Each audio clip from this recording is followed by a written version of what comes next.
Welcome, everybody, back to episode 20 of the Beyond the Beeps podcast on the Incubator Network.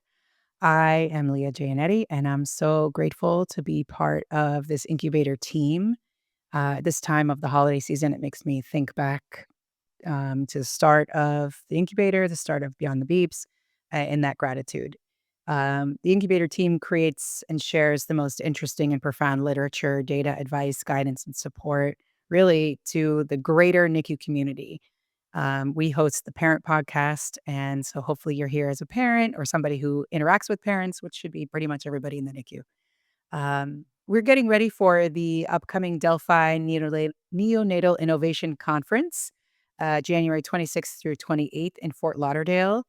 If you haven't been before, it is an incredible conference with the most interesting and top minds convening to discuss new and innovative ideas for the NICU.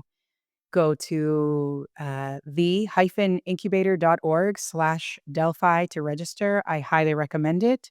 It is an incredible experience to be with those folks. So for today, speaking of that gratitude in the holiday season, the holidays are upon us, as we're recording, it is day 2 of Hanukkah, and we're about a week away from Christmas and many other holidays that surround here, which brings a lot of warmth and hope and gratitude and family and friends and celebration. But for our NICU folks, this also brings an incredible amount of stress to families and parents everywhere. So, um, the things that come with holidays are extra challenging when you have a baby in the NICU. This is a topic today that we're going to talk about those special circumstances being in the NICU when family can't be near, when your friends are over busy and they can't help, or we have to keep them away because our babies are sick, or we don't have the time and energy to decorate a home or have a holiday dinner or try to cope with what's going on. For me, when we went through the COVID-19 pandemic, it was the first time that I felt like the rest of the world had an idea of what it was like to have a baby in the NICU.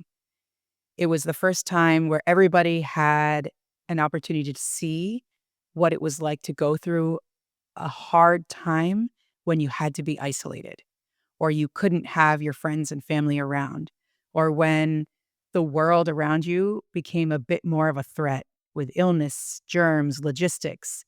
You couldn't have a celebration for a holiday or for a birthday. You had to think really hard about who was around you and how. This is an extra layer that our NICU families have to endure all the time.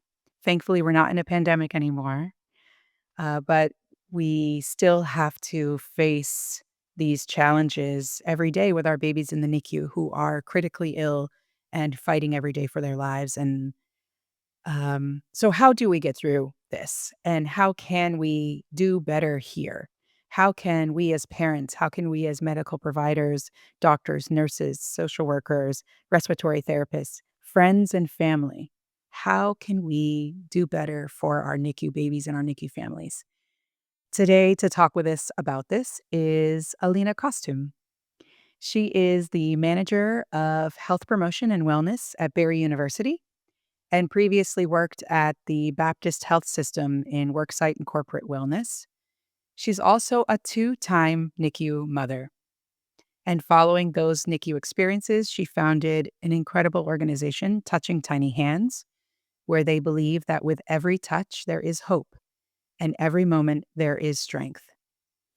We invited Alena here to talk with us about her work, and especially because as we are recording this, I mentioned these are the holidays. And she was a NICU mama both during COVID and during the holidays. So her special skills cover all of this. And so today I am so excited to have Alena here to talk with us about these extra special layers that go on for families in the NICU around these times. Welcome, Alena Costume. Thank you guys so much. It's such an honor. I'm beyond happy, excited to share my experience, testimony, and to connect. it's a journey like no other, but it is an honorable moment in time. So thank you all so, so, so much, and thank you, Leah, and the entire team. Truly, I really, really appreciate it. Yeah. Um, Alina and I met at finally physically met at a Give Miami Day, which is a big organizational event run by the Miami Foundation to really raise awareness with nonprofits that are running and upholding the city of Miami, particularly the county, Miami-Dade County, Mhm. where we are both based. And it was those like minds that are quite beautiful, especially when we get to be in the same room. So, and Mhm, that's where it mhm. came to this moment hearing of your story. So let's share a little bit. Alina, tell us a little bit about what brought your babies to the NICU. So, so excited with the details behind it, and the way how we met, I think it was divine timing from knowing that the holiday is coming up, and I left Christmas Day with my firstborn. So I Oh, have 2 wonderful, world changers. You're right, he was born December 23rd, 9 years ago, and my daughter born in COVID, the heart of COVID. So I'll start with my son. Both children full term, healthy pregnancy, no complications. And my husband and I, first child, excited. It's the holidays. We knew that he was going to be born in December, no matter what, because of just the time frame. And when he decided to come on the 23rd, we're excited because it's 3 days after our wedding anniversary. So we're like, wow, what a double, triple, Christmas anniversary and his birthday all in 1 month. And normal checkup happened early morning. Woke up my husband saying, "Hey, it's time to go." And he's like, "You're joking." I was like, "No, really, it's time to go." But my water didn't break. So, but the contractions were still strong. And we lived about like 35 minutes from the hospital. At the time, I worked for Baptist and I was also delivering at Baptist. And we lived like in Hollandale in Florida. So the drive was, I was like, there is a oh drive. wow. So yeah, let's go. Like That's I a was like, long drive. if it's, yeah, if it's false alarm, they'll send us back. But we just need to, let's go. It's our first. So we're like, let's go. Get there. All good numbers, everything's moving along. And during labor, they mentioned like, he's a little bit under stress. Let's go ahead and keep you only on one side. And it was just laying on my left side majority of the time until it's time to push. And I said, okay, no worries. And they're like, everything's coming along completely. 45 minutes of my hardest workout of my whole entire life. So say pushing and all of Yeah. that. It was work, but as soon as he came out, his heart rate during labor days, like, it's dropping, and it could be so many different things, and when he came out, they realized the cord is not only wrapped around his neck, but he swallowed fluid, and so they knew that there was something going on because his heart levels, and so the respiratory doctor was already at the door. When he fully came out, the cords wrapped around. I had less than 20 seconds with him on my chest because my doctor's very determined. She's like, give her at least, can she at least have 1 minute? And the doctor was like, no, he needs to, his oxygen level is dropping. So I got like 20 seconds. She like plop, like football. Here you like husband, take, let's go. Right. And, I had about 20 seconds just to just have that connection. They took him, so my husband could cut, and the respiratory doctor was like, "I need him now." And so in my mind, I'm like, "What is happening?" Never at the point with my OB or any other doctors, they really talked about the NICU, and nothing of that was brought up. So I had no idea what was, I'm thinking they're just taking him to just do oxygen, like human normal hospital oxygen. And when they took him, and I said, Jean, to my husband, go with him. The doctor, she's gonna do what she needs to do with me.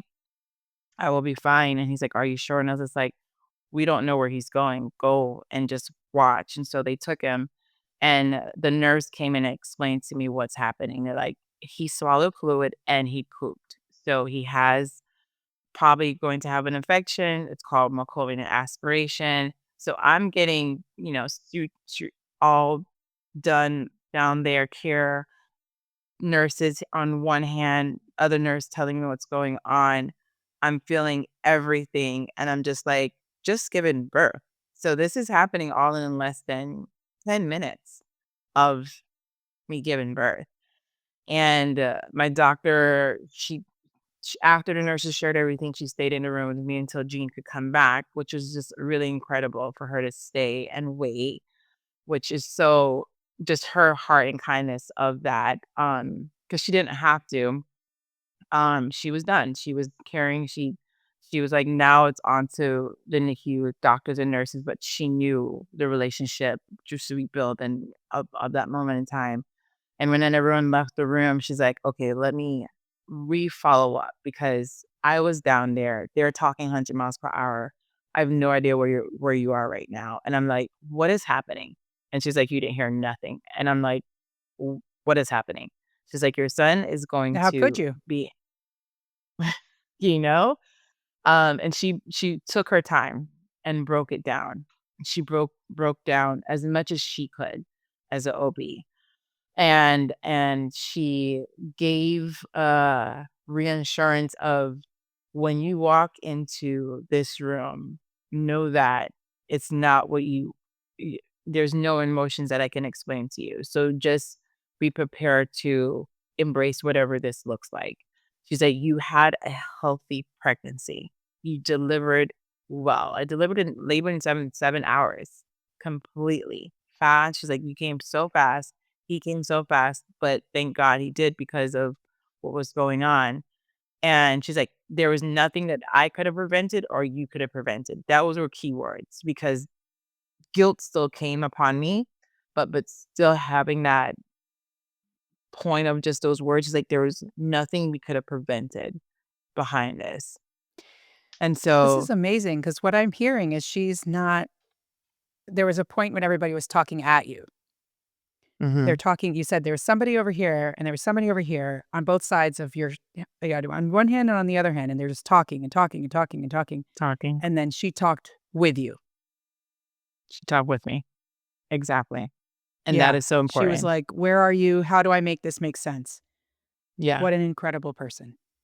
And taking the time And that to, presentation to yeah. Yeah, and to prepare, like, the expectations. She helped you, like, "You can't prepare for this." Even that, to say, "You can't prepare for this, what you're gonna see, and you don't know how you're gonna feel." That yeah. alone, I think, offloads so much of the stress, is being able to say, "I'm Mhm. gonna let's see. Let's just be Yeah. curious about this." Okay. Yes. And so Wow. she leaves, Gene comes in, and he he obviously is just like, what is happening as well? Because he on his end, he sees them fully takes our son, and then he Yeah. stopped. Mhm. They're like, "You have to wait. We now have to do everything we need to do." Um, Door closed. Boom. So he doesn't even get to into the NICU because they're like, "We have to prepare him to stay here." So he stood there for a while waiting, at least for someone to come out and just say something to him, and that didn't happen because doctors or nurses are also tending to the other babies that were in there. So then he gathered himself together to walk back because he knows I'm gonna ask questions, 100 miles per hour with my questions. So when I saw him, we just had a moment just to cry. We didn't know. He just broke down, and it was a surreal moment of just like the unknown, um, of what was ahead. And I let him experience his emotions out, and we just cried together. And I shared with him what our doctor shared with me to give him some, because again, we had no idea what this was and the journey that was ahead. So after we sat and wait until more updates Yeah. came. And That makes me very sad to hear. I'm a big advocate of parents being able to be part of the admission. I know sometimes or part of the baby's experience. Mhm. Um, we've seen it successfully done in some places, and obviously that's not an all the time. You can't all the time be there. But there's very little things that if the team, the doctors, nurses, whoever it might be, were prepared for a parent to be there, um, that the parent really could be there. Like the door shouldn't have closed. That's the dad. You wouldn't bring I mean, short of, wouldn't the things we don't do with our newborns, or the things we don't do with our children, we do to the newborns. You wouldn't separate a Yeah. parent. I mean, absolutely. Of course, we're going to go into surgery. There's certain things that are happening. Yes. But that onboarding, and I'm so sad to hear that nobody came out. Nobody was thinking of you guys besides your OB, which is great. And this is not rare. It's not rare. It's a chronic thing, and we've talked about it in lots of these episodes. As somebody has to go, there's parents outside, or can this parent be here? Can this dad stand here at the top and look at the baby's eyes and have a job? Like, Dad, I need you to let me know when he changes color, whatever. I need you to let me know. Okay, this is what's going on. This is what we're doing. This is why Yeah. we're doing it. On board, the dad along with the baby. Let's go. Mhm. He's Yeah. there. Mhm. And minutes seemed like hours. So it was like just minutes, Indeed. but it felt like hours. So him Yeah. just standing there waiting to walking back to them quickly coming back into the room, it was just like it felt so long for us in Yeah. that moment in time. And you hit such a great point of just like I'm hoping, and I know now it was 9 years ago of these different moments in time, but that one moment for him in the first experience was so important. And to just explain like, hey, Yeah. there's something emergency going on with another baby, so our policy is this, so that's why we could like it was so many different layers. And he would have not how he heard it, but it would process later saying, okay, this also makes sense. Instead of feeling like Right. Right.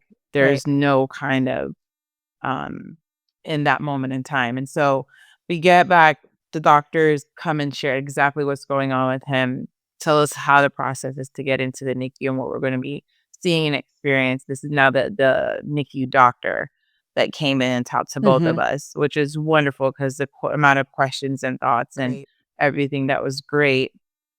And he went first because I still had some just a little bit of complications, just they wanted to make sure, like, my blood pressure and different things before I got up. I was like, I'm ready to walk," and they're like, "Let's wait a little bit." And I gave vaginal, and Yeah, you were if mama walking bear. wasn't I was ready. The everything was they're like, "You just give it an hour," and I'm like, "No, an hour is not happening. I'll give it, like, 30 minutes." Right. And Yeah. so he went first and took, just I was like, "Notes, take whatever notes you can because we don't know what this is." And so I was able to then go in and see, and I'm very grateful for my OB explaining the first initial what it's going to be like. So, like, when you walk in, you're going to Mm. pass by other babies that are very tiny or very sick or all of the above. She's like, "Remember, your son is full term." And so when I walked in and saw that he was and is the biggest one, I said, "I just did that." Okay. Yeah. He looked You such a exhaled. giant. Yeah. Yeah. I was like, He's the mayor. Wow. literally, he's Yeah. gonna be Yeah. okay Yeah. for right now. I was like, because if she didn't say that, I would have been like, is he alive? That's what I was like, is Mm. he Mhm. going to be okay? Because you're passing by so many um babies at different sizes in their health, and they're strong little warriors. And so I saw him, Yeah. and the only thing I could touch was his hands and feet because he had the oxygen tube down his throat. He had all the everything on him because they're just pumping out. He was swollen too. Within those few hours, he swallowed a lot of liquid, and so he was swollen. And then he was there for 10 days, and in those 10 days, we left, on Christmas Day, we got discharged. So from the 23rd until Christmas morning, we visit, rotated, did everything, got the reports, and they're like, "This is what's going on, his levels, the oxygen, the fluids." And from the 23rd, when we got discharged, I said we were not only confused still, but we're like, "We're supposed to go home?" They're like, "Yeah, the policies is vaginal birth 3 days and you're out." And I'm like, "Out where? What are you talking about? My baby's still here. Why am I not supposed to stay?" They're like, "That's not the policy." Another shutdown. And so Jean went to go follow up and talk and be like, "So then what's the process of coming back?" They're like, "You can visit. Here's the visiting hours. Here's a schedule, when 2 parents at the time." And this is 2026, so different from COVID. So all of these different, and they're like, "You're gonna get discharged, so you need to go back to help your wife get everything that's needed because discharge is coming." And I'm sitting there like, "This is the worst day. This is supposed to be the happiest day." Um, Holiday, lots of just, we're not married. We're not, no way. And I'm swollen too because of the stress and just so many different things. I remember looking back at pictures and I'm like, I did not look like, it's just insane. And so friends and family are texting us. They're excited. They know that he's here. They're like, "What's going on? What is the NICU? What do you need?" And it's just not only that aspect, parents wants to come down. They're like, "No, you can't come down. We're actually getting discharged now." And so answering all of that, understanding his care, they're like, "We can't tell you how many days or months he's been being here." I'm like, "Months?" They're like, "It can take months." And so we're preparing that. So now we're discharge, I'm getting wheelchaired out, we get in the car, we're driving back to our home in Hollandale Beach, and a friend calls, and she's just like, "Gather your whole entire life and come back down, because again, we're 30 minutes away. We have a guest room that we want you to stay, because we're literally 6 minutes away from the hospital where you're at." And this is friends who just heard that, and they're texting, everyone's texting, keep the family in prayer. This is what's going on. And the chain of community and communication that went rapidly fire on Christmas Day when other people are with their family, and for this friend to say, "Come back to our house. You're gonna stay there as long as you need to, because to drive back and forth, it's going to be insane." And she knew of someone because she was a nurse practitioner. So she knew just general medicine care about what this would look like. She's, "There's no way that you're gonna have the remote energy to just always 30 minutes there, back, or spend all day just sitting and then sitting in the lobby if they're having a surgery with another baby." So that day, that Christmas day, I remember hour by hour. I will never forget that Christmas, um, of navigating the emotions of leaving without him, and the support for my husband of navigating just questions upon questions, because I was there but not there, and getting the call from the friend to be close by, and, it was fear, hope, mixed emotions, highs, lows. And when we got back, probably like 4 o'clock that day, because we really did pack up our whole entire house because we didn't know what to expect coming back to this friend. And I was just like, "Bring everything." Cause I'm like, if we get him home and they say, "Well, he has to come back to the hospital for checkups." And I was like, "We're not, bring the bassinet." Asked her, "Can we bring it?" Like, we brought everything. She's like, "Nope, don't worry about the bassinet. We have," she had little ones too. So and when we got back Christmas Day, there was I remember a present being on his incubator. And I was it brought a smile just for that moment. Like, "Oh my gosh, it is Christmas." Like, because the days were just going, and I knew it was Christmas because obviously, but all out of all that moment in time to get everything together and then having a moment to see him again. It was just the fact that we don't get to see him again or get to hold his hand or what's in, and there was a present and it was such a gift that I still have this letter from this mom that she in her present, it was simple stuff that she experienced and needed. And it was her letter of hope that her son had 4 open heart surgeries during his time in that particular same unit, and her just sharing her experience and reassuring hopes, and her pictures were on there from when he was open heart surgeries to where he was at now, thriving of healthy life and going, and it was that moment in time because she knew Christmas was so important because her son was there on Christmas Day, of giving hope and reassurance of trust the process, lean into the emotions, lean into the community, and know that they're stronger than we could imagine. And just showing up is what she left off with. She's like, just show up, whatever the show up looks like, just continue showing up. And it got better each day because he got stronger each day. And my husband and I tag team with different things of dropping off the milk. I was very adamant once I learned on the time frame the doctor's report would be at that 6:45. I was like, if one of us is not there to record, I was like, what exactly is needed? Because it's still the holiday time. Family was like, "Can we come and bring you guys dinner?" We had, meals and different things, and we told them, like, "Carry on," like, it's something our both of our mom and dads were just like, "How can we have a Christmas still without you guys here?" And I'm just like, it's I don't know what to tell you, but what I can tell you right now is this is where we're gonna be.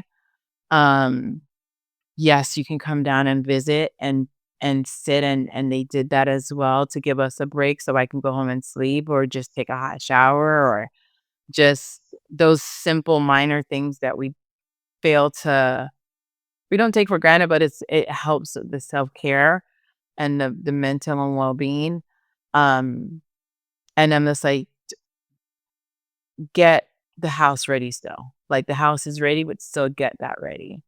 Um But we were there for 10 days, and the nurses that there's one particular nurse, she's like, "My son went through this." And, the rotation during that time too, they had nurses that they had their time off. So, the normal nurses that would normally be there weren't necessarily there. They had part-time nurses, so it was a very lots of changing nurses because of the holiday time. So, we're talking about 2 major holidays. It's Christmas, New Year's Eve, and Christmas Eve, Christmas Day. Then we have the approach of coming up with New Year's. So, people who are just normally not there, and that one nurse, I remember she just sharing her story. She's like, "My son had the exact same thing your son is going through." And she was open and she was just like, "The way how you have such a strong hope compared to when she was." And it's like, I was a NICU nurse still then, and I knew exactly what her son was gonna go through, but she's like, just being in it was so different. Being a mom and being a nurse was so different, and so she gave me another boost of hope. She's like, "My son was here for months." She's like, "The way how your son is such a fighter." She's like, "This morning we had to fight your son to put on something because he's so strong. He's going to be out in a couple of days." And I was like, "Are you sure?" I was like just looking for just reassurance, and I'm a woman of faith too, so my prayers, the church had wonderful prayer like, lined up, and I was getting so many those different encouragement, but it was also different from hearing from another mom that then she was also a nurse that said, "Your son is a fighter, and he is going to be out here in days." And I was like, "You're saying days, what does that look like?" She's like, "I can't give you the amount, but just knowing that where my son was at this age and your son at this age, just know." And she was right. We left New Year's Day with him home. Home, like, no, go home, home. He's healthy, lungs are clear, and his lungs collapsed. He got an infection and his lungs collapsed.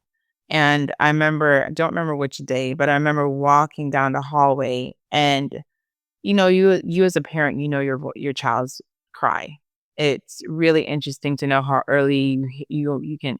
And I remember walking close to the door to scrub in because, you scrub in and nails and all of that. And I hear him from the door crying, screaming, and I said to my husband, I was like, "That's Uriah." He's like, "How do you know?" And I was like, "That's our son, like, something's going on." I walk in, and one nurse is, like, getting our note. I can tell she's looking for, like, on the phone, getting ready, I guess, to call us to tell us that all his veins blew, and so he's getting dehydrated, so they're going to get ready to shave his hair to do the vein in the head because they're like, It's bad," and I'm like, "Wheels, tears are starting to come," and Gene's hand is here because he doesn't know which way I'm gonna go, 'cause I'm gonna scream, cry, "Oh my gosh," or get so Yeah, mad of, yeah. like, Yeah, he's trying fussing to them see if he needs to out. hold you up. Yeah, Yeah, fuss out because I'm just like, "Why didn't you guys call us earlier? I don't understand in the moments in time, don't we have to sign off on this?" And I was like, "Give me 1 minute with my son to calm him down. Give me a minute." Like, but I'm screaming. And Gina's like, he's like, he knows not to tell me to calm down. It's like, "Give me a minute so I can calm him down." So I go to Uri yeah, and yeah. I'm like, "I'm here. I'm here. This is what they need to do. Let's calm down together." Because I was like Yes, crying. yes. I was like, "Calm Yeah, down you needed to together." co-regulate. Yes, Like, this is crucial. I was like, "You're upset, I'm upset, we're both upset. They need to find a vein. They need to find a vein. I need you to calm down. I'm calming down too." Gene's like just holding my hand, holding his feet, and the nurses are like, "Okay, his not pressure, but his heart rate slowing down." And a new nurse comes in. She's like, let's check his feet." And I was like, "They're going to check your feet. They're going to see if they find a vein in your feet." Like, all of this, talking out loud, loudly though, but, like, Yeah. "Calm down, I'm here." And my face, because they had it open so I could actually be close to him and, like, touch his Mm, face and, like, let him know, like, "I'm here." They found a vein in his foot. yeah, yeah. And I'm just like, That's incredible. I mean, what you're telling us is something that it came naturally to you, which is incredible. And it's something that we wish and try to help people get to is that he needed you to figure this out. You telling him what's going on. Obviously, he's not gonna be like, "Oh, okay then," right? Like, his brain isn't ready to, like, make that as a memory, but what he needed was that co-regulation. He needed mommy to come and start telling him what's going on and to say, I got you, babe. Listen, we got this, and we're gonna get through this." This is the thing that is so crucial for our babies is why and for having parents with their babies is because they make a difference in the baby's well-being. They can recover from stress. Look at what happened with Uri. yeah. He wasn't blowing out his veins anymore. No, I mean, no, it was wow. the nurse who did in the foot, she's just like, and she said the same thing, "Wow." And and I went into a different mindset. And when I saw that moment, even Jean saw that moment, we went into a different mindset, like, one of us has to always be here now. Like, we really have to start Mhm. tag teaming, and thank God that he was able to be there.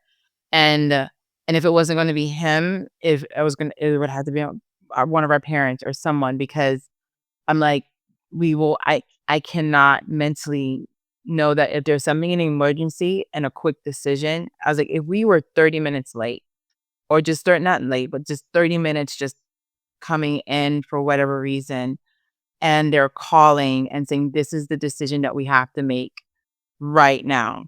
We need to make the decision of shaving his head and getting this vein because of what's going on." Mhm. We would have to said Mhm. yes because we're 30 Yeah. minutes away. Like, okay, go whatever it is to save his life. Do what you need to Yeah. do. Yeah, yeah. But if it Yeah. wasn't me, if it was Gene there, if it was someone else that he is just the calmness of that moment in time. Yeah. And I know the nurses and everything, Right. like, they were doing what was needed, but he was just for whatever reason, just not having it. He Yeah. was losing it. It wasn't the. So, Yeah, it wasn't the getting a vein in the head is really great for babies because they can't reach it.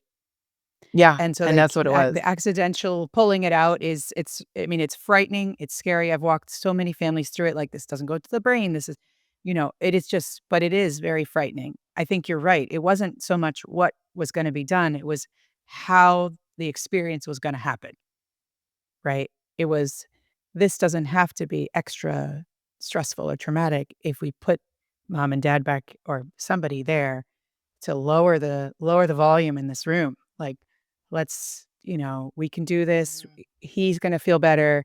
He's gonna calm down. His pressures are gonna change because he's calmer, you're calmer. It doesn't have to be that way. So how did you I have so many I've made so many notes to go back to, but how did you and your husband make that shift to have somebody there all the time? We knew that we needed sleep, so we started with sleep, and how Good. he's a late hour person, and even when we got home with Uri, we moved with our daughter, both kids, he would take the night shifts always because he just loves to stay up till, like, 2, 3 o'clock in the morning, and I'm an early bird. I am 8:30, 9 o'clock. I'm like, "Let's go to" are we always been. And so, he made that suggestion of, "Let's do what we naturally do as a couple. You like to go to bed early. I am up late. If the hospital allows me to be here these late hours, I will be here." And that exactly what happened. He's like, "I will come back to you and get your breast milk," because that was also a certain important thing that another nurse shared about the breast milk and getting it to him because he was doing the IV feeding and through all of that. He's like, "I will come during the morning hours that you come quickly so that you can go to sleep. And when I need to go to sleep, then you're here." And it was a big sacrifice because you're talking about hours being at the hospital.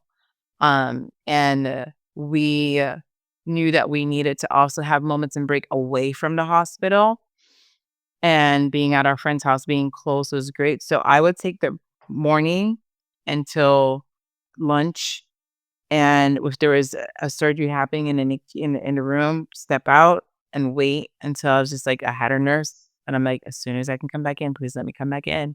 So I had books, I had my music, I had my charger, I had all these stuff that I just learned on each day what else is needed, extra socks, extra change of clothes, just all of it. And each day that he got stronger, the day that I was able to breastfeed was a whole nother emotional aspect as well. Yeah. So I did the Yeah. morning shifts. Lunch, I went home to rest and have lunch, and he came, and then the night shift. Then just so we just rotated that way. Our family is Mhm. all up north, so family really did come because of it's the holidays, so they still have their hours at work getting things together. Um, when they did come, that's when we took full advantage of going back to the house and just do we need to shower and we had the community of meals. So meals was never an issue to worry about because there's always someone saying, "Did you eat today?" And really asking me, "Did I eat?" Not like, "Did you take 3 bites and you put it aside because you just got a phone call or you're taking notes or you're following up?" Like watching me finish a whole meal, at least one a day, and my husband. And friends also making sure that he was okay because he was carrying such a different weight as well. Being acknowledged was something he advocated so much more with our daughter because of how he felt. He wasn't he was a present, still present husband, father, everything, but just the fact of just like me saying, "Hey, look at him," instead of more talking to me because I know what I'm gonna have. The second round was like, talk to him. Make sure you're looking at him. He's like, "Hey, I'm here." She knows what she needs to do. I know what I need to do. The first round was like him making sure he positioned himself next to me so they recognize that he is the dad and he's here. So please make sure that you are talking to both of us because you're going to see him as much as you're going to see me because of that schedule that we Yeah. decided to go around. So, So it sounds like when, For your rise experience, which was around the holidays, I think what I hear you talking about is that your family included you. Like, Mhm. they didn't say, "You're over there." They did what they recognized that things had to be a little different. And said, Yes, "All right, they how did. do we pull you guys in? How do we come around you?" How did the Mhm. same thing with your friends. They said, "All right, I'm gonna reach out. I'm gonna make sure that we can include you in some way." They took shifts. They thought, "Okay, what would it be for me?" They really had that compassion. So that's empathy plus action to say, "I don't know what is going on," but they didn't stop them from doing something. Right, which is Exactly. hard. Most of Mhm. us a lot of folks are kind of frozen in that, like, "I don't know what to do. I don't wanna be a burden or further problem." They really said, "All right, how can I include this family in the holidays?" How like you said, Yeah, you guys couldn't be there, but they were like, "All right, so then we'll try to come and be there. We'll, work you into this way. We'll make sure that you eat." Uh, and the other thing that I really heard too was in the staff, and this is a very important thing for our folks who are in the hospital, in the NICU in the holidays, is the staff changed a lot. Like, think for most of us who are there already, day and night shift is different. Feels different, it's different. Weekend shift, another difference. Feels different, all different. Now at a holiday, right? You said there was Christmas Eve, Christmas Day, New Year's Eve, New Year's Day. Then there were weekends, and then there's days and nights. And so the, the people are really don't get that continuity that we crave when everything is upside down. And just, I think, talking about that here, and I'm so glad you brought that up, is very important because it's a way that we can help our folks who are there now manage expectations and just like your OB did for you, like, we don't know how it's gonna feel. This is what we know. This is what's gonna change. Expect that. But yep, you know that it's not forever and, it's gonna go back. I think that's a very important aspect that you brought up today that I just wanted to reinforce for those listening because it is different. It's really different, day to night, weekend, holiday, and now you're doing it back to back at this time of year. mhm, mhm. And one nurse that I saw, I didn't see her when we got discharged. That one nurse that shared her story. It was just that moment in Mm. time. It was just that day during her hours. I did not see her Well, after there you that. are is the value of you never know who you're touching. Exactly. You're always being a window, right? Like, she shared that with Mhm. you, and you may never see her again, right? Like, she was Yeah, just kind of an angel in that day. she was to Uh, share a hope to that I all I needed mean, in that moment. yeah, Yep. yeah, that's spectacular. And you to be open to that's the other thing is for us as families is you never know who's gonna step into your world here. And it might come from a place you didn't expect, like the gift on top of the isolette, right? Oh my gosh. That person dropped those off. The There's all these little windows there in the NICU, um, and sometimes we really have to focus, and if you're listening, I have my hands around my eyes like up like blinders, like, it's normal for us to really put the blinders on and be like, "I need to focus on this." Um, but when those people come in, when little lights start to shine, allow it to come in if you can, just a little bit, because it really opens the horizons. Um, wow. I mean, I think your experience is quite profound. And the other thing that I heard a lot, and this is where I want to talk to you a little bit about touching tiny hands, um, food. Food's very important. Nutrition, nourishment. Let's say nourishment. You mentioned it a couple of times. People brought you food. You made sure to eat and Yeah. really nourish yourself. Not, I mean, sometimes we have to eat to live, right? And Yeah. I tell folks all the time, set an alarm every 3 hours. Your baby's eating, you have to eat a handful of nuts, I know yogurt, a smoothie. Yes, but that Water. nourishment, water, yeah, water, water, water, coconut water, whatever it is, water, get it in there. But that nourishment is a different level. Tell me a little bit about, um, the moment you shared this story with me in the past when you decided to create Touching Tiny Hands when you were in the lounge. So, with my daughter was born during COVID, and we met a family. I'm warming up my lunch that my husband brought, and a mom and dad is there sitting eating their lunch, and I can tell the dad that he just finished emotionally seeing their son and crying, and they're not talking. It's very cold. You can tell when those cold moments is just a lot going on. And I sit down. This particular hospital had their doctor's lounge turned into a free NICU parent lounge that you could stay. There was 4 rooms and a kitchen, and it was literally the door right next door was the NICU door to go into the NICU. So very close by. And I sat down with them at this community table and introduced myself. And the mom said hi, introduced herself. The dad said hi.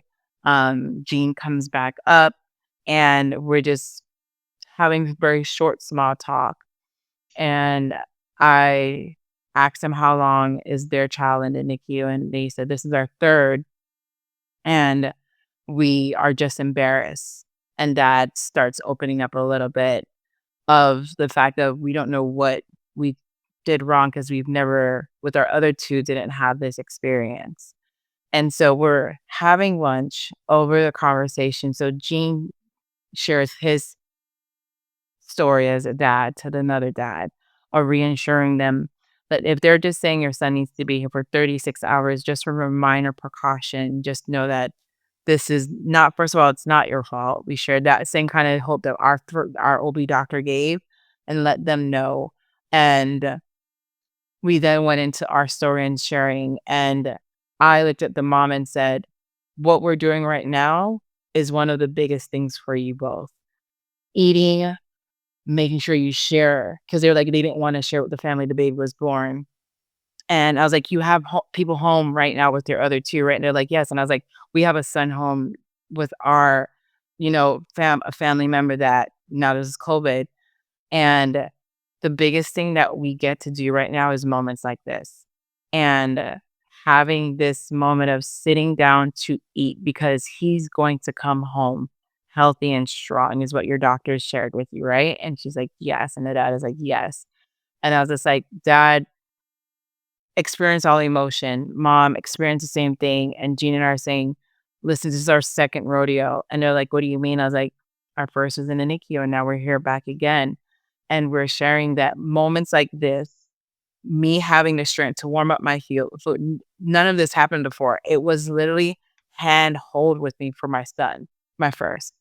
And having the strength now to warm up a meal, remind myself that this meal is going to get my baby out of the NICU because of the breast milk, and I'm going to be stronger, and I'm mentally going to be able to receive all this information again. I was like, I'm still fearful. I'm still the unknown with her case is completely different than my son. Every hour is different. For her, it was hour by hour. And so when they left, it was a hopeful moment. They said, "Thank you." And her husband said, "We haven't really been able to eat because of this unknown. And thank you for just the community meal." It was what we called it because we were at a table together. And they left, and I was like, "I'm sure I'll see you the next 2 days, or hope to see you the next 2 days because of the time frame." And I turned to my husband and said, "I think we need to just create a Facebook group." And he was like, "No, this is beyond that. It's something more than that." And Touching Your Tiny Hands formulated after my daughter. And one of the bigger pillars in the organization is meal care meals. Um, we experienced it with our son, no, like unknowingly how much it was needed. But with our daughter, post COVID, months of meals coming to the house, months of meal. When I say months, at least a solid 3 months. And it took us back to that moment with that family, sitting down, eating, as much as you could and want, but a conversation and the reassurance that this meal is beyond me. It is for my child. It is for think about every meal you had that's great with friends and family. It gave you a sense of like just joy, looking forward to something. And so the care meals is something that if you're in the NICU, if you're out of the NICU, we will provide because we know those little moments matters. That nourishment matters because you need the strength. And the care meals are for the parents, the caregivers, the grandmother, the friend that might be there because every family situation is different. With their family says I have to go back to work because I only had 2 weeks and I now have to be away from. So the care meals are for that reason because it gives you the energy. Um, it gave me a reminder that I have to take care of my well-being. The drinking the water. You just mentioned the hour, the hour clock. When I would pump, I'm like, I need to make sure the water is close by. Um, and it was a reminder that we underestimate how much of the meals were needed. Because my first time to my second time. But Remy, I knew this is the clockwork schedule. Like I mentioned, Jean was like, "You know what you have to do, Mom. Alena, you know you need to eat your every 3 hours because you're pumping, and here's your water bottle." And he's like, "The unknown is where we don't know this second experience, but we knew exactly what we learned from our first." And the care meals were just such a wonderful blessing. And during COVID, we obviously made sure, and everyone also made sure that they weren't sick as well, because that meal is obviously going into my system, which the milk is going to go to Remy.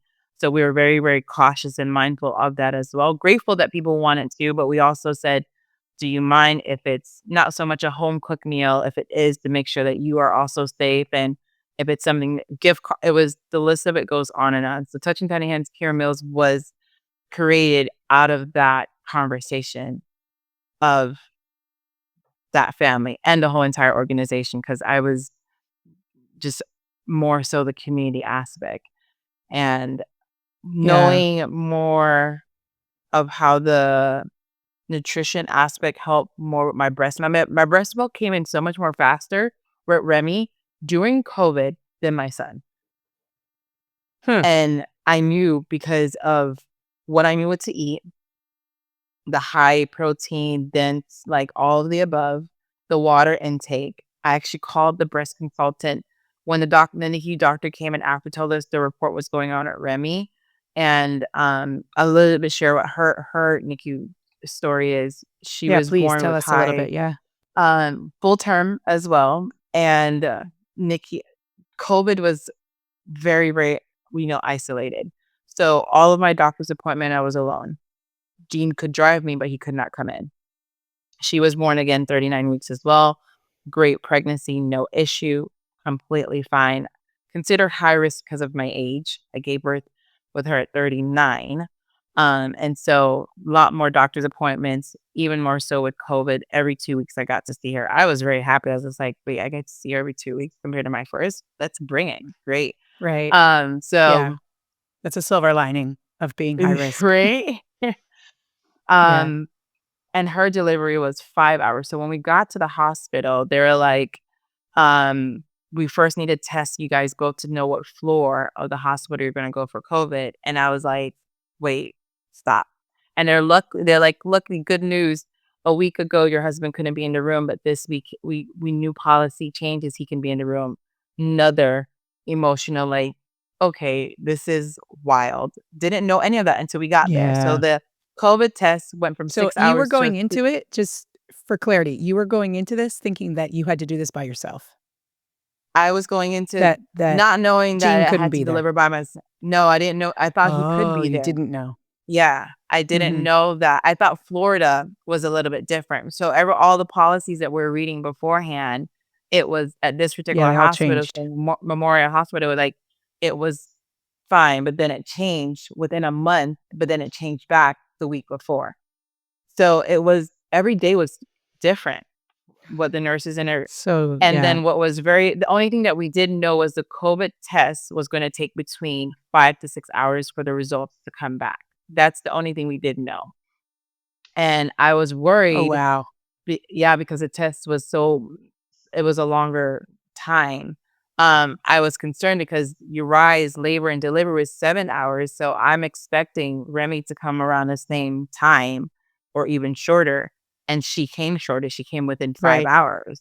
And so when I got there, I was already over 4 centimeters, and I was asking if she comes less than the COVID time testing, where do I deliver? They're like, right here in this waiting room. And I said, you guys got to be joking. This is not real. They're like, we've had it. We've had two. And I was like, you're like, because we don't know if you're positive or negative. We cannot let you on the floor. That's Yep. because they had the labor and delivery separated. And I said, Yep. oh my gosh. And so they're like, Was you Gene will with you keep still at this point? Yes, yes, he was with me, and Okay. so he runs to Chick-fil-A because he was just like, I knew what was happening. He was like he runs to Chick-fil-A. It was wild because he's like, they're saying food and this, and they're giving us so now we're paying full attention to so many different things compared to our first. And so he's just like, Yeah. I'm gonna run and get something to eat because if they're saying this is the hours, this is the food that it's only going to be like so many different COVID policies. So he runs and get the Uber Eats that he had. He comes back up and you're like, okay, act the test results. And I'm moving along fast, like centimeters are this hour by hour. And they're like, results are back, reel her up to negative. She's on the negative floor. Dad, he also had to get tested. Dad, negative floor. Scrubs us and everything. And she's 5 hours. Done. They amazing team. Amazing. The nurses were like, let's get you walking. The pillow. Like, it was just a different experience because with Uriah, I could only stay on my left side because of his heart rate. Remy was thriving. She did great. So I'm like, wonderful. Delivered 5 hours. Congratulations, mom. She's healthy. I had the full the experience what I wanted the first time. I had it with Remy, holding her, got the breastfeeding, Oh. everything's good.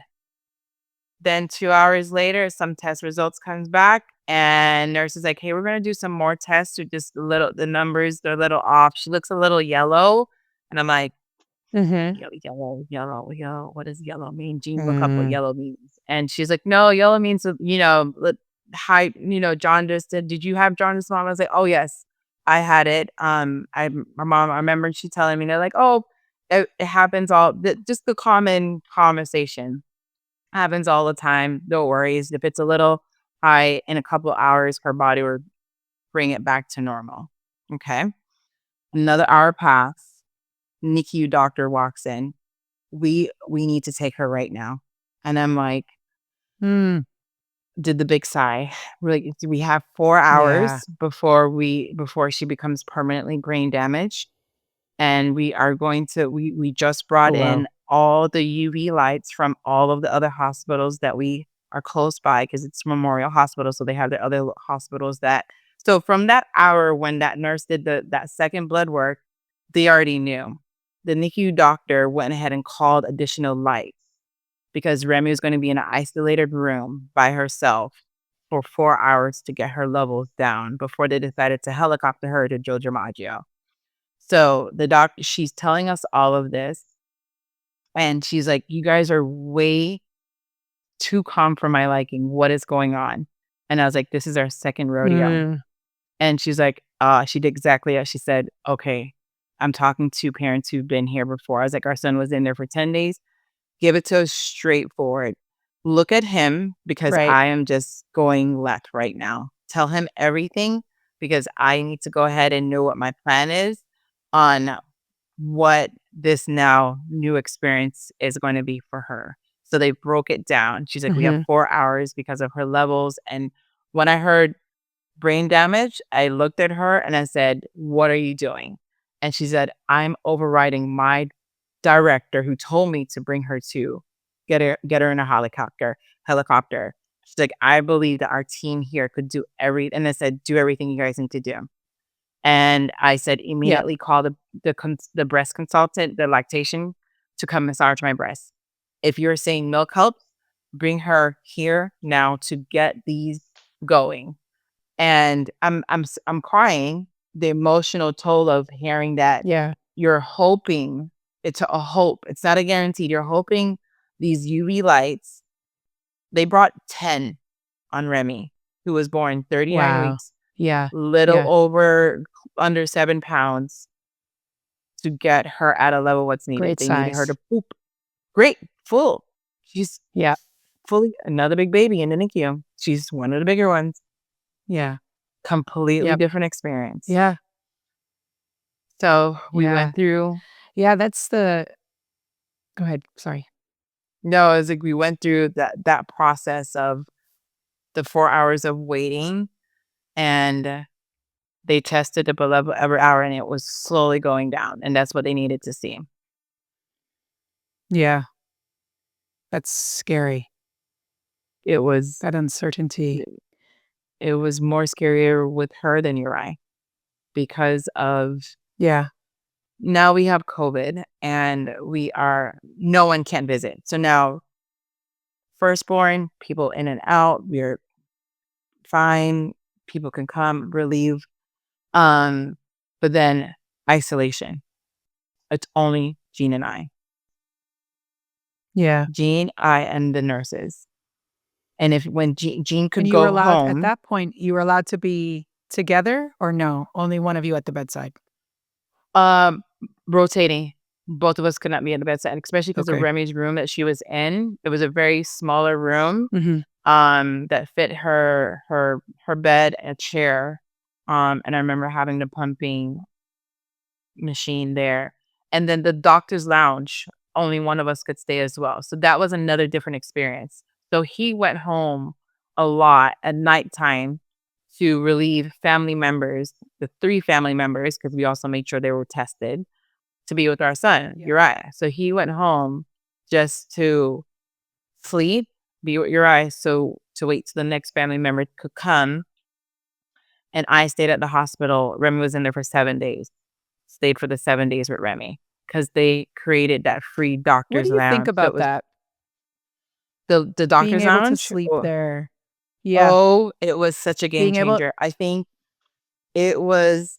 I personally wanted to meet the head doctor that said to turn that, and I met the doctor, and I thanked the whole entire team because they didn't have to do that. They Yeah. didn't have to. And it was such a relief. There's no words that I can really put the description of saying when I got that nurse that came to Gina and I said, when we're getting discharged, and they're like, by the way, one of you guys can stay. Let me show you this room, which you probably passed by, didn't realize Mhm. that this is a free stay room, fully showered, fully Yep. bathroom, 4 separate rooms with a kitchenette, microwave, refrigerator, all of the above, that one of Yep. you guys can stay. And the rotation of it is first in, first out. So if there's another family that comes in, if there's already 4 families in here and I was the longest stay, I would be the next one to go. So they had a system that allowed like a newer family to come in. But if one family got discharged within 3 days, I could stay. So as long as there was an empty room, you could stay as long as you needed to be there. And that, I think, made more so a difference for me physically and mentally. Yep. Yep. And Jean Yeah, said, you "Do you didn't have want to me to be ever separated. I didn't have to be separated, and I had full access. I could go in there 24 Yeah. hours as long as there wasn't, the surgery of another baby or something emergency happening. I was in there Right. fully. I could go in for Well, and Remy, I was able to it's breast. what created that community. Sorry, go ahead, finish. Oh, Sorry, sorry. yeah. No, I'm glad you said a community because it was a community like no other. I was able to formulate conversations and bonds not only with Remy better, but also with other parents and caregivers, and it was Mhm. only parents. Mhm. So it was either the mom or dad that were there and really bond with conversations that no one else understood. And people said asking Yeah. friends and families, it's like, "Well, didn't you already have the experience with your eye? Wasn't that somewhat already like you knew what to expect?" I said, "I knew what to expect procedure-wise, medically-wise. I didn't know what to expect with Right. Remy's case." The emotion Yeah. of them saying, "If she doesn't poop and she doesn't level goes down this is the next step." And every Yeah. moment I'm just like, "Does she has to is she gonna get health is she gonna be having brain damage? Is she gonna get do they have to Right. take her to another hospital?" I was like, "No, no experience is there's no 2 experience that's the same. Absolutely not." Yeah. It's the And knowing truth. that I have my It's the son at truth. home who's you're right, every day. Is Remy coming home now? Is my little sister coming home now? And I have to be hopeful for him and say, "We hope so." Yeah. 'Cause Yeah. we didn't know what if she could got an infection. We hope so. She's getting stronger. Keep her in your prayers, Uriah, like, she's getting stronger.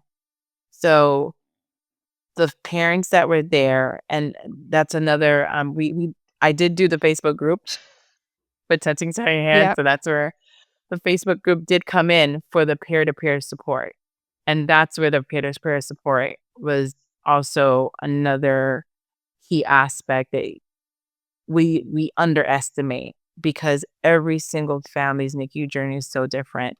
And friends and family are great with where they can support and not feel like they're overbearing, but having another family that went through a similar medical Yeah.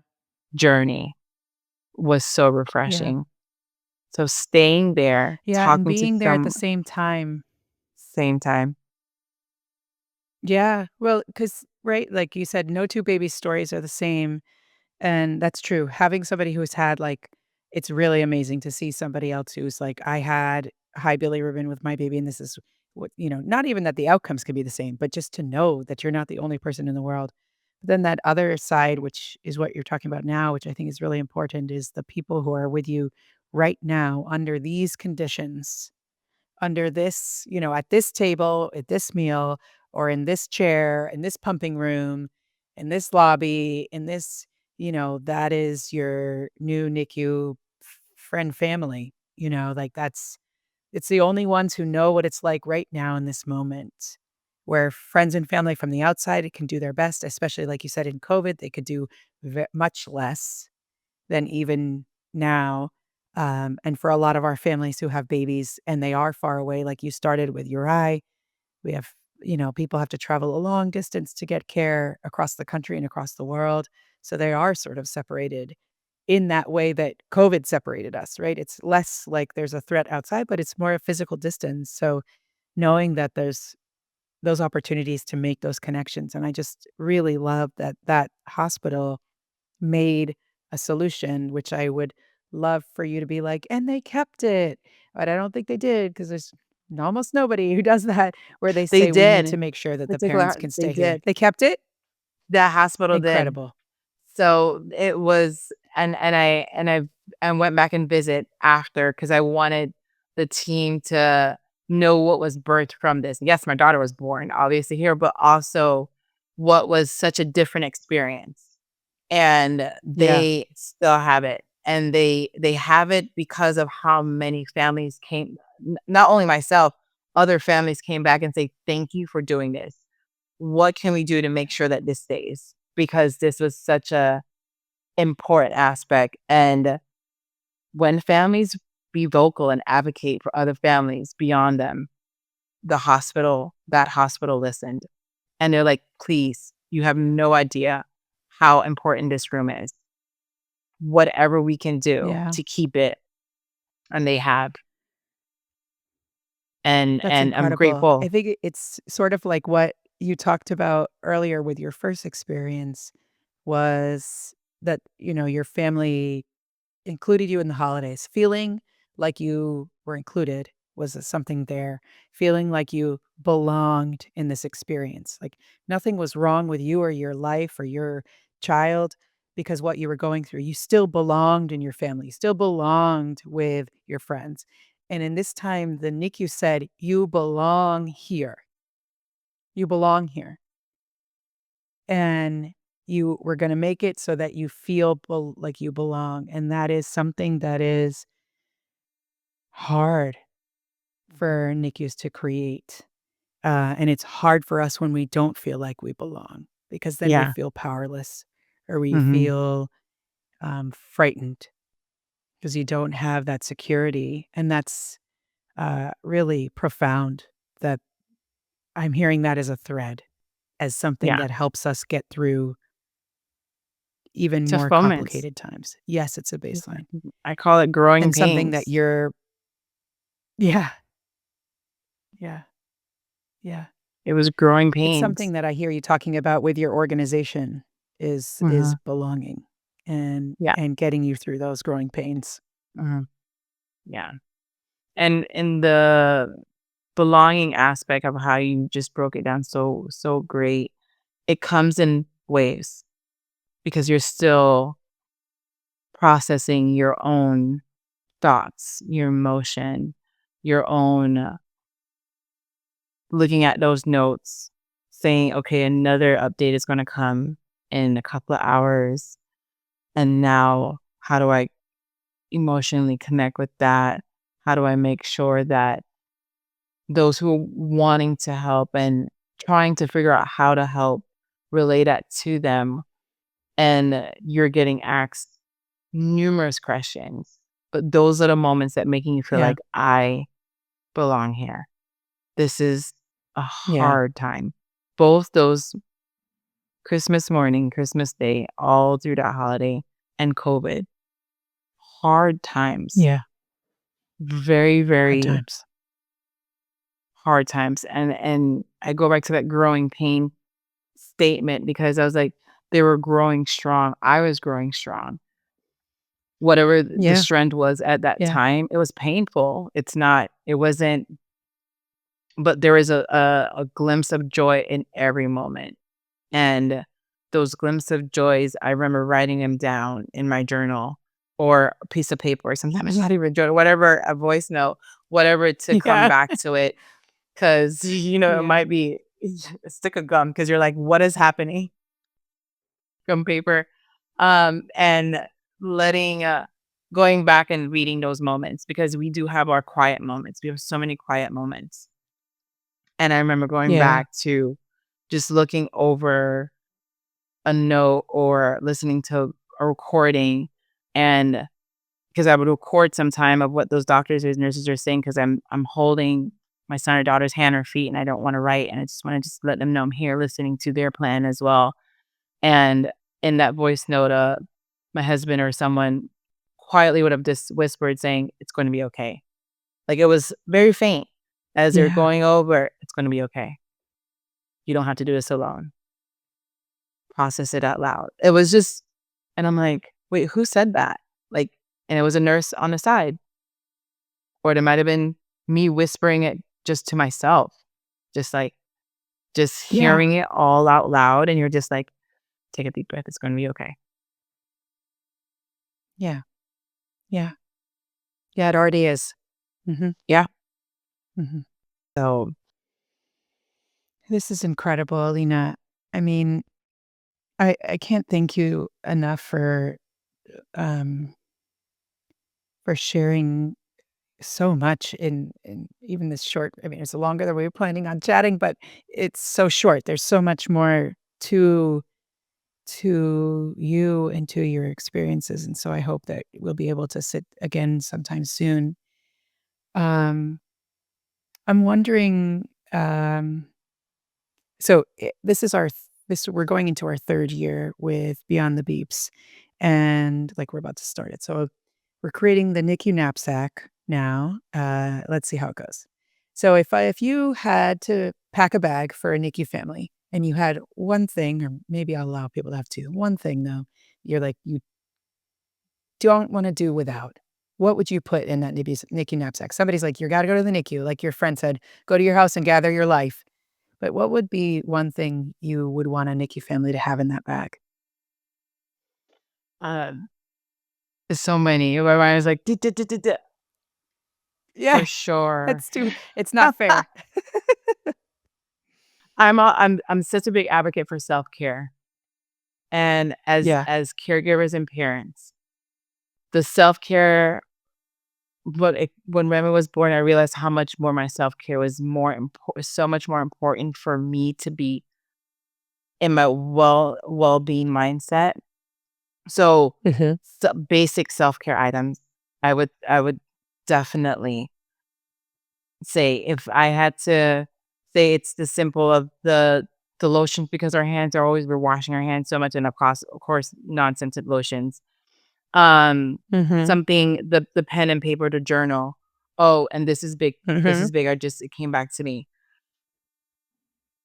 The if you have your phone, because sometime again, there's moments times that I know I left my phone in either bag or but because of pictures, I did not have any pictures of your ride the first 3 days. Obviously, the Mm. day 1, we did, because when he was born, Gene made sure that happened in that short period of time of them cutting, the nurses took one of our phones and they did that. So we had day of Great. pictures.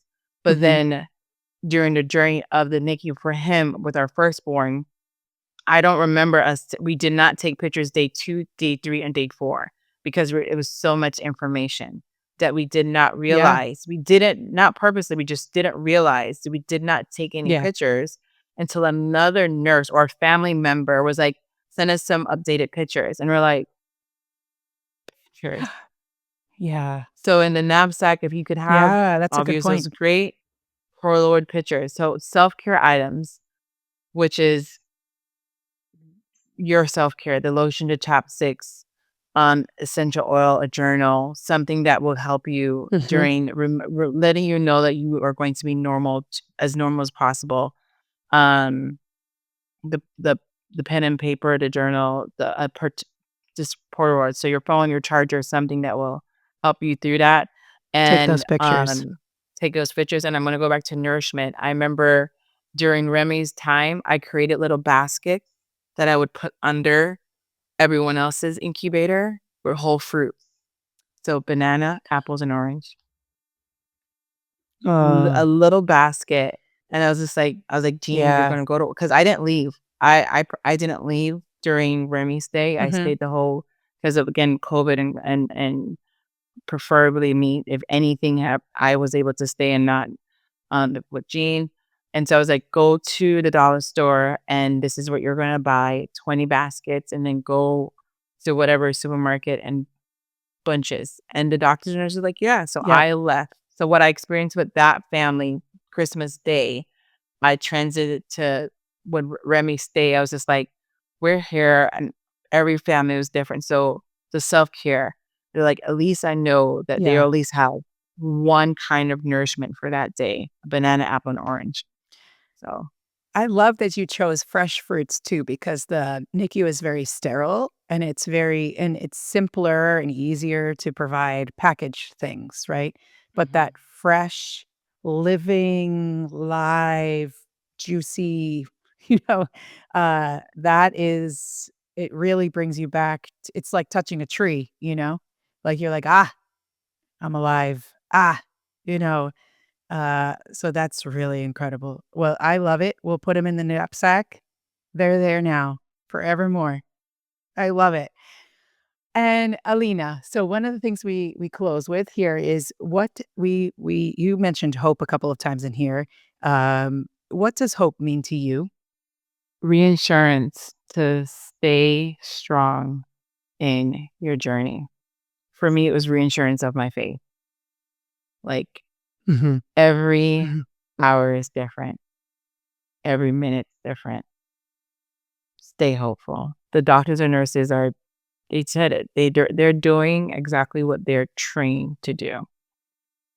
And us Yeah. caregivers and parents hope our baby feels it. Our NICU warriors, strong and mighty, they feel it, they sense it.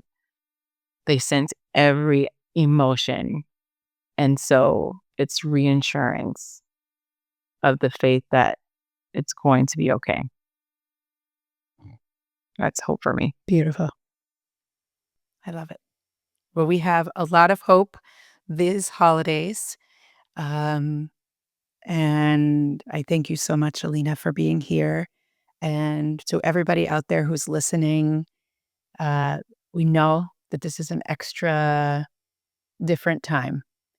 Maybe it's not that much harder for you. Maybe it doesn't feel that different. Maybe your people are coming around you. But we also know that it is a little bit harder. It is a little more complex. And there are extra feelings, and those are all valid. And Alina and I are here with you. Here we're in your ears today. And so if you're out there, decorating Christmas tree, lighting a menorah, um, getting your children, we didn't even get a chance to talk about this, getting your children into their matching holiday, whatever they're supposed to do, all the rigmarole that goes along with the other kids out there. You're Yes. running around crazy, getting the house ready for guests. There's a lot going on for parents. And you are not alone in that experience. You are not alone. We are here with you in your ears, hopefully, maybe even at your bedside, delivering your meals from touching tiny hands, giving you that peer to peer support. You are not alone. We see you, we hear you, we feel you, and we look forward to sitting with you again next time. Take gentle care. Happy holidays, everybody. Happy holidays.